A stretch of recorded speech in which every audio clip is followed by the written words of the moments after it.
There's no peace in a man who bows to madness, no honor in the one who calls poison his wine, drinks it slowly, and whispers the word love as it destroys him from the inside out. The modern man isn't destroyed by war, famine, or fire. He's destroyed by a smile, a kiss, a soft voice that wraps around his spine like a snake and teaches him to enjoy the slow constriction. And no one mourns for him because he agreed to die quietly, with a smile on his face. Marcus Aurelius never begged anyone for anything. He ruled an empire. He didn't chase storms to feel alive. He mastered them. And he left behind warnings for men like us. Not poems, not comfort, but warnings that cut straight to the bone. You have power over your mind, not outside events, he wrote.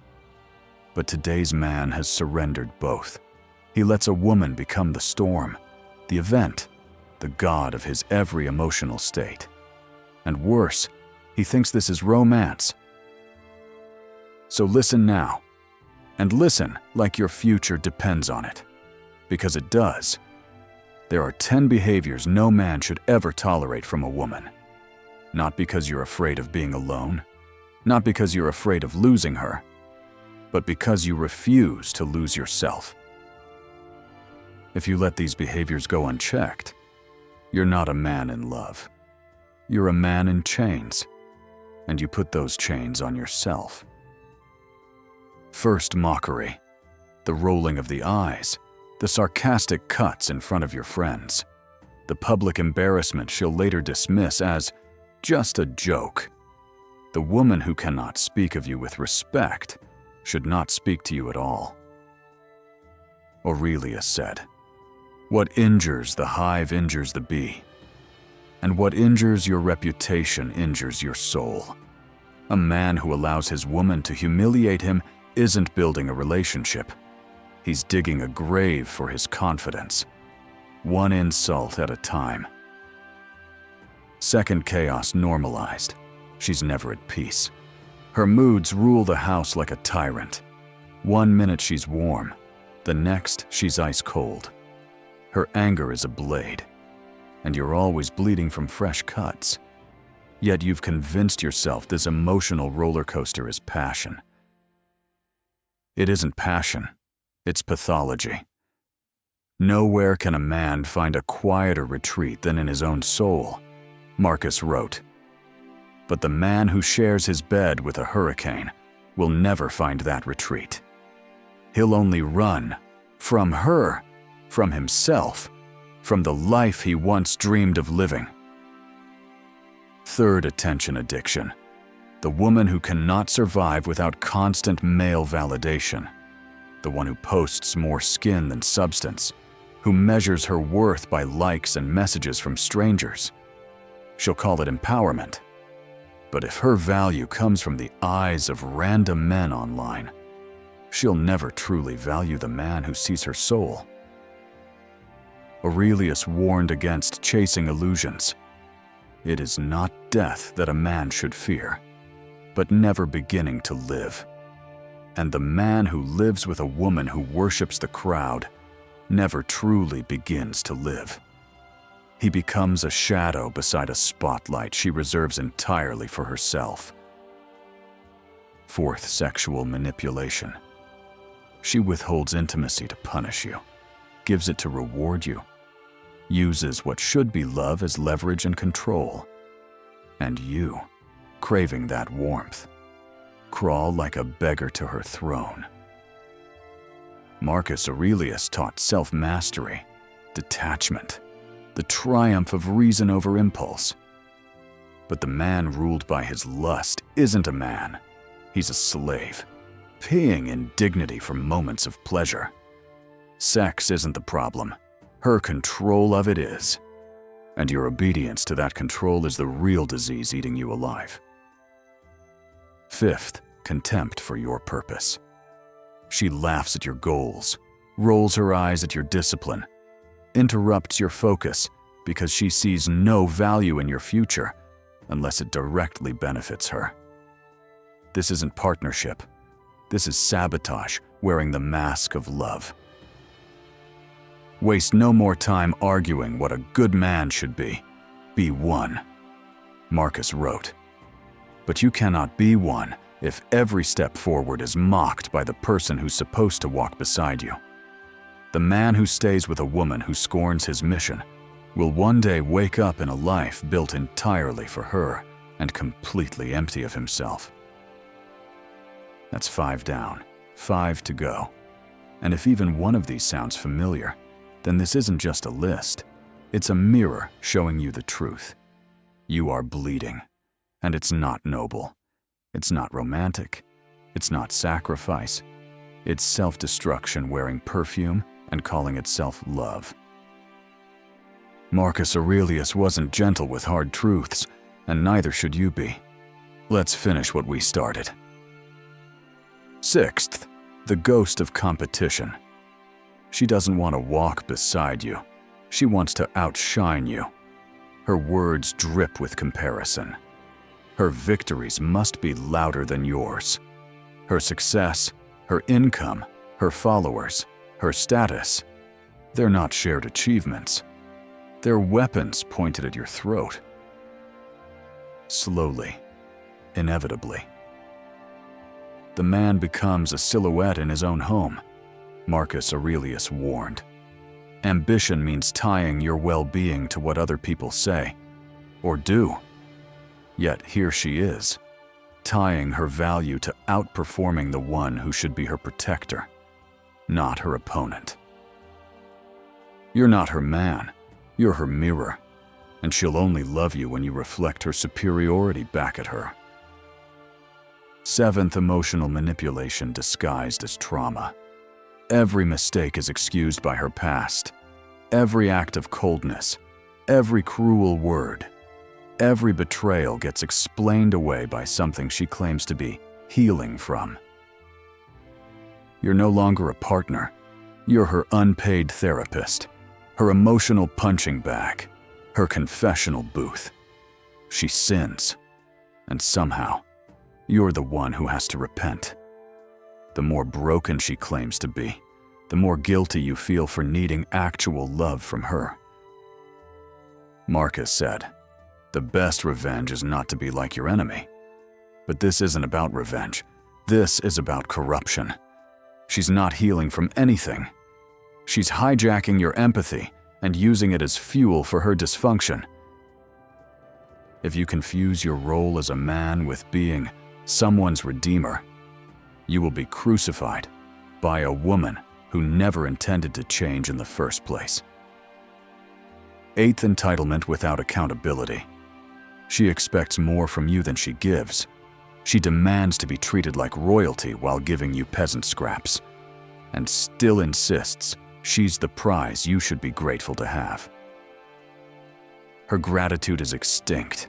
Her criticism is endless. You build, and she evaluates. You sacrifice, and she demands more. You lead, and she resists, not because you lead poorly, but because submission to real strength feels like losing to an ego that's been told it's always right. Marcus Aurelius would have seen this clearly. So, other people hurt me. That's their problem. Their character and actions are not mine. But the man who lets a woman's ingratitude define his worth is no longer living by stoic wisdom. He's drowning in someone else's self-importance. 9th, boundary testing. The small lies, the late-night texts to friends, the mysterious disappearances, the photos she swore she wouldn't post. Not catastrophic betrayals. No, just the slow drip of disloyalty. The woman who knows your limits and deliberately steps just past them to see if you'll flinch, Marcus said. If it is not right, do not do it. If it is not true, do not say it. But if she does both and you stay silent, what does that say about you? Every test you fail becomes a game, She'll play again and again until your standards become fiction and your silence becomes permission for her to do whatever she wants. 10th, the erosion of respect, not through loud fights or dramatic scenes, but through the quiet absence of admiration. She no longer listens when you speak. She no longer looks up when you enter a room. You've become background noise in the house you built with your own hands. She's not cruel, just indifferent. And this is the most violent betrayal of all, because a man can survive hatred, but he cannot survive being ignored by the person who's supposed to love him most. When you arise in the morning, Marcus wrote, think of what a privilege it is to be alive, to think, to enjoy, to love. But what about the man who wakes beside a woman who sees no privilege in his presence? He stops rising. He starts fading away, piece by piece. These are the 10, not opinions, not complaints, realities. Each one a doorway to the death of a man's purpose, one silent surrender at a time. Most will ignore these warnings because the truth offends where lies seduce. But some, the rare ones, will listen. They'll see that love without respect is just slavery with a smile. And they'll remember what Marcus Aurelius actually stood for: the discipline of mind, the rule of self, and the sacredness of inner peace. Now that we've shattered the illusions, what remains is the man, raw, wounded, and one choice away from either becoming master of himself or prisoner to others. Marcus Aurelius called this the battlefield of the soul. Let's enter it together. Now that the 10 poisons have been named, the question isn't whether you've seen them, it's whether you've tolerated them. Because that's where the real tragedy begins. Not in her behavior, but in your silence. The destruction of a man never starts with what she does. It starts with what he permits in the name of love. Every time he forgives what should have been walked away from. Every time he explains away betrayal with soft logic. Every time he bends his standards to keep her around. He's not preserving the relationship. He's burying himself alive. Marcus Aurelius said, "A man should be upright, not kept upright." But that's the condition of millions of men today. They're kept upright by hope, by fantasies, by the memory of who she was in the beginning, but not the reality of who she's become. They build their entire days around trying not to upset her. They learn to read the weather patterns in her eyes and adjust accordingly. They call it compromise, but it's not compromise. It's fear. It's emasculation. It's the slow suicide of sovereignty. There's no glory in being the emotionally bulletproof man who absorbs every wound without feeling it. That's not strength. That's delusion shaped by desperation. Real strength lies in refusal, in walking away without explanation, in choosing your sanity over her apology, in saying, "I don't need to burn just because you're cold." But that kind of strength can only come from stillness, from a man who sits with himself long enough to remember that he was whole before she arrived. And he'll be whole long after she's gone. This is the moment Marcus meant when he said, "Don't waste what's left of your life speculating about others, unless it's for mutual benefit." And what mutual benefit is there in constantly analyzing her tone, decoding her moods, negotiating for basic human decency? That's not love. That's surveillance. And the man who becomes a detective in his own relationship has already lost the case before it even went to trial. But the worst cost isn't psychological, it's spiritual. When a man tolerates what breaks him, his soul begins to rot from the inside. His eyes dim, his posture folds inward, his laughter disappears completely. He becomes a whisper of his former self. And still, the world tells him to try harder, to communicate better, to be more vulnerable, as if his suffering is somehow his fault, as if he hasn't already bent himself into 1,000 different shapes just to be enough for a woman who never wanted a man in the first place. Only control. Marcus Aurelius would have called this what it is, a war of identity, and the only weapon that works is clarity. Clarity that doesn't negotiate, that doesn't wait for more evidence, that doesn't need closure or explanations. A man who sees clearly will walk away without anger, without hatred, without vengeance, just absolute certainty. And that certainty will terrify her because she was never afraid of losing him. She was only afraid of losing her grip on him. There's more to this story, because once a man sees clearly, he must rebuild, and most don't know how. The world offers no blueprint for reconstructing a man after he's been drained by his own tolerance. But Marcus Aurelius left us one.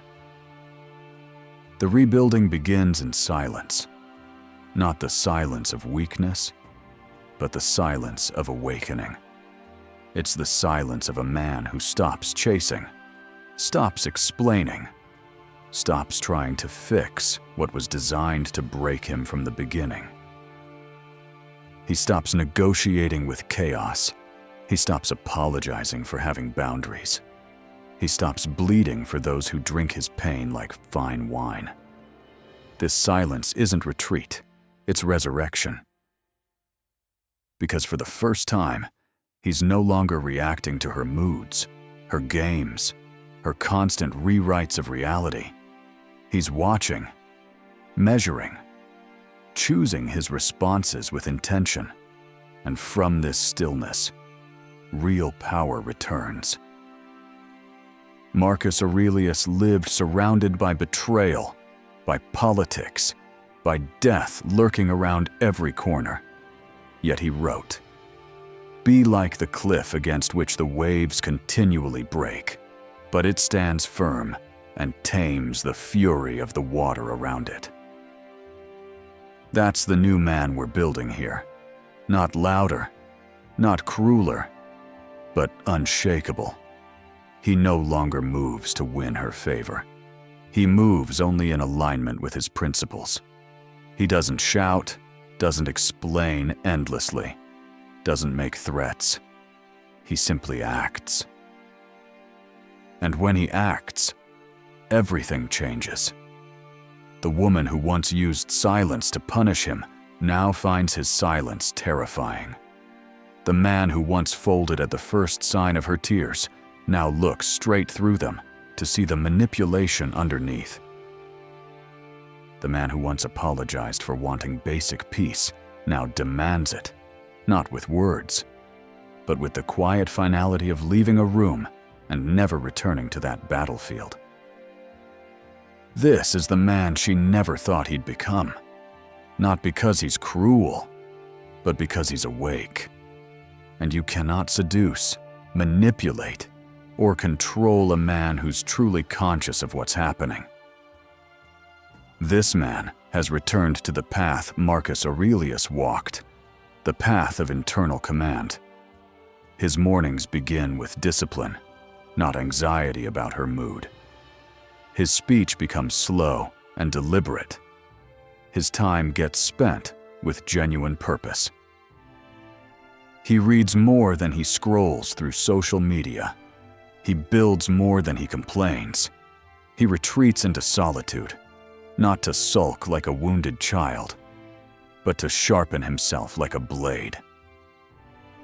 The world calls this transformation cold, but the world doesn't understand true kingship.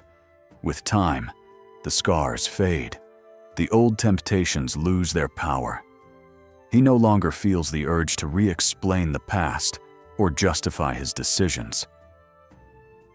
He no longer fantasizes about her return because he's seen the real cost of that relationship. He's touched the bottom of that particular hell.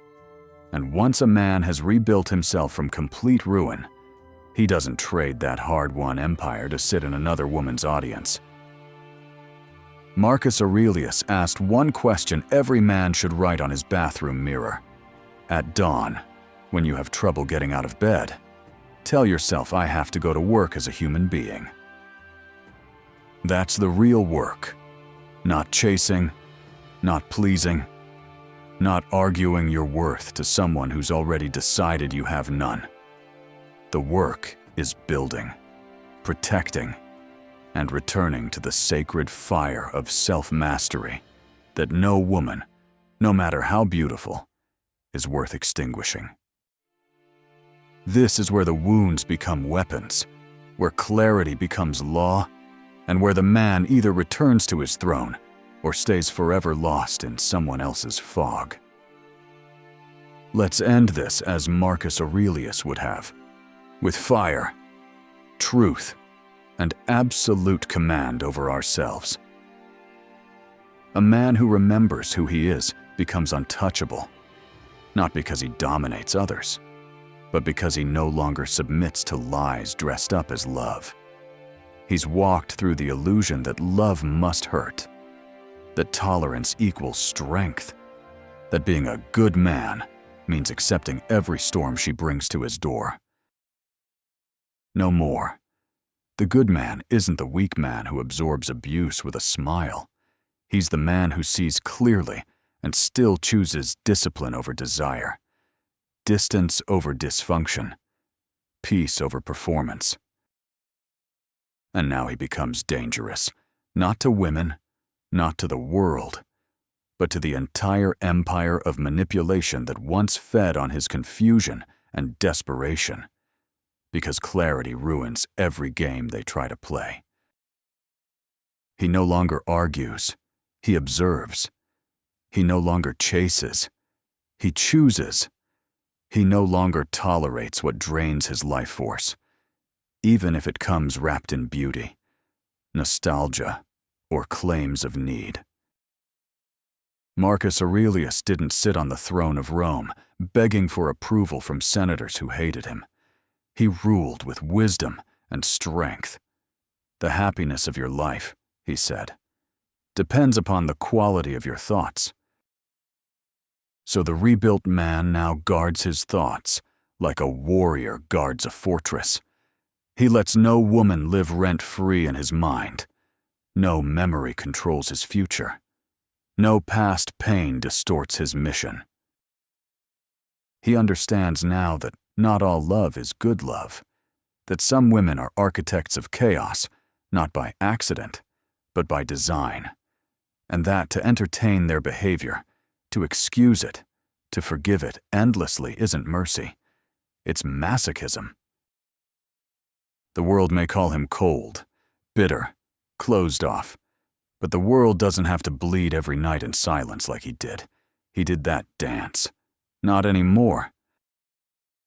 Now he lives by the code of the Stoic emperor, not numb to feeling, but sovereign over his responses, not hateful toward women, but alert to their capacity for destruction, not reactive to every provocation, but awake to every pattern.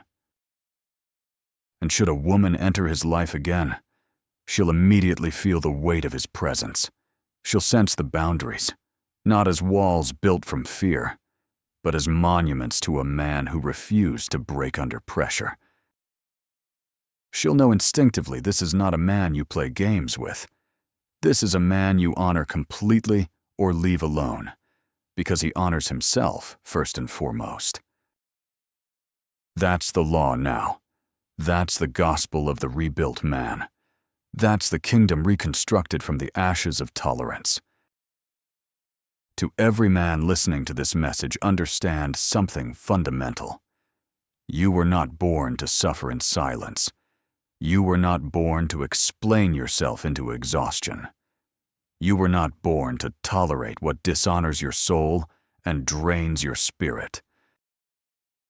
You were born to command yourself, to protect your mind, to guard your inner fire.